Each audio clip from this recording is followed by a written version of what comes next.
రాష్ట్రంలో ఎలక్ట్రానిక్ వ్యర్థాల నిర్వహణకు ప్రత్యేక విధానం తీసుకొచ్చేందుకు ప్రయత్నిస్తున్నామని మంత్రి కొల్లు రవీంద్ర అన్నారు. ఈ మేరకు కృష్ణా జిల్లా కలెక్టరేట్లో నిర్వహించిన వేస్ట్ కలెక్షన్ డ్రైవ్ నిర్వహించారు. ప్రతి ఇంట్లో కూడా ఎలక్ట్రానిక్ వస్తువుల వినియోగం పెరిగిందని, అదే సమయంలో వ్యర్థాలు కూడా పెరుగుతున్నాయన్నారు.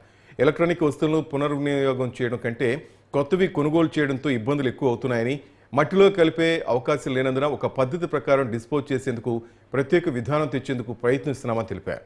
పాత సామాన్లు కొనుగోలు చేసేవారు ఈ వ్యర్థాలను కాల్చేయడం లేదా పగలగొట్టడం ద్వారా మరింత కాలుష్యం పెరుగుతోందన్నారు.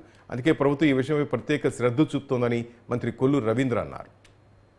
ఈ వేస్ట్ మేనేజ్మెంట్ పైన మరి ఒక అవగాహన సదస్సు ఏర్పాటు చేసి దాదాపు 11 టన్నుల పైన ఈ వేస్ట్ ఏదైతే మనం వాడుతున్నటువంటి ఎలక్ట్రానిక్ వేస్ట్గా ఇళ్లలో పడేస్తున్నటువంటి వ్యర్థ పదార్థాలన్నీ కూడా కలెక్ట్ చేసి ఇవాళ మన పర్యావరణాన్ని కాపాడుకోవడం కోసం ఈ వేస్ట్ని ఒక సక్రమైన విధానంతో దాన్ని డిస్పోజ్ చేయాలని చెప్పి అవగాహన కల్పించడం కోసం ఈరోజు ఈ కార్యక్రమాన్ని ఏర్పాటు చేస్తారు. వారిని మనస్ఫూర్తిగా అభినందిస్తూ ఉన్నాం.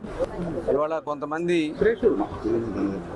పాత సామాన్లు కొనేవాళ్ళు కొని దాన్ని ఇంకా ఎక్కువ పొల్యూషన్ అవ్వడానికి కారణం అవుతున్నారు. అంటే దాన్ని బర్న్ చేయడం వల్ల కానీ, దాన్ని పగలగొట్టి వచ్చే గ్లాస్ మెటీరియల్ అంతా మట్టిలో కలిసిపోవడం వల్ల కానీ ఇంకా చాలా జరిగే ప్రమాదం ఉంది. కాబట్టి తప్పకుండా ఇది అవగాహన రావాలి. ప్రతి ఇంటికి, ప్రతి గడపకి కలెక్ట్ చేయడానికి కూడా కొన్ని సెంటర్స్ని వీళ్ళు పంచాయతీల దగ్గర ఏర్పాటు చేయడానికి కూడా నిర్ణయించుకోవడం కూడా జరిగింది.